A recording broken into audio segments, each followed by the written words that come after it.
Douglas Murray is a Fox News contributor and author of The War on the West. Douglas, good to see you. I'll tell you, happy 4th of July, but you're not an American, so I'm not going to do that. So, listen.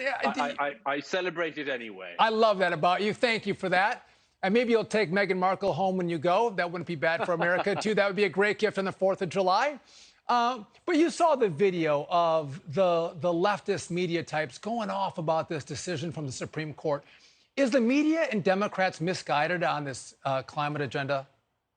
I think, didn't one of your contributors just there, the people in that package, just say that the Supreme Court made that decision about the EPA because they want to be funded by fossil fuels? That was a very strange. That's absolutely typical of the thinking of these activists. I'm afraid that we can probably expect more of this climate alarmist activism. There's been a lot of it going around, and it seems to be always reaching a higher and higher peak. You know, we've been told for years we have, 2 weeks to save the planet, 12 minutes to save the planet. Last year, we were told by world leaders that we had 1 minute to save the planet. And of course, a lot of people act on it, particularly young people. They get genuinely terrified.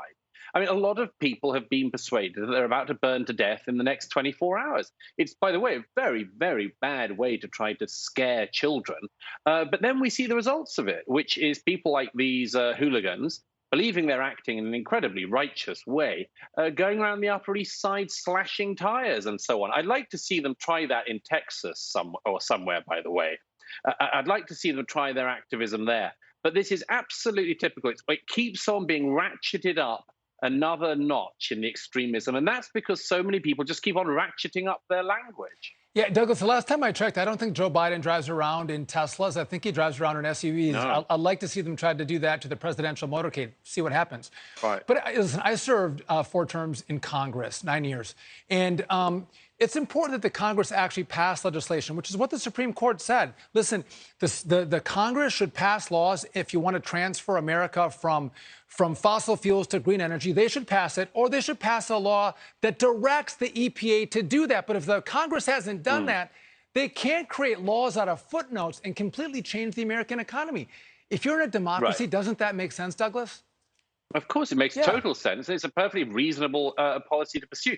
One of the problems about the green nuts on this is that they want to rush everybody into an energy situation that we're just not ready for. I mean, whatever the virtues of various of the green energy and zero carbon stuff, it doesn't work yet. It doesn't keep the grid going. It doesn't keep people's cars running. It just isn't possible yet. Maybe it will be in a few decades, but it isn't at the moment.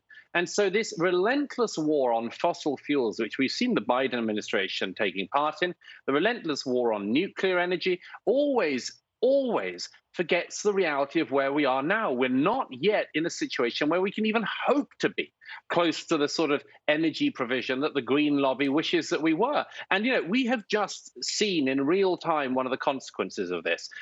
If you decide to take this sort of green long-term view and you forget about the short term, you end up with massive hikes in energy prices, which we're all going through, massive hikes in oil prices, which we're all going through. It's not just because of Vladimir Putin invading Ukraine. That's certainly got something to do with it.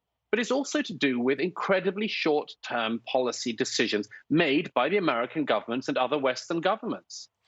Douglas, America could be energy independent, but these politicians want us to rely on someone else. They should learn a lesson from Europe being reliant on Russian oil. Absolutely. It doesn't work so well with security. They should think about that before they try to shut down American oil and gas. Douglas, the president's having to go around the Middle East begging people to pump more oil. Why, when you can do it in America? It's embarrassing. Douglas Murray, happy 4th of July, even if you're not celebrating it. But if you are, thank you for that. Have a great weekend. All right. Hey, Sean Hannity here. Hey, click here to subscribe to Fox News YouTube page and catch our hottest interviews and most compelling analysis. You will not get it anywhere else.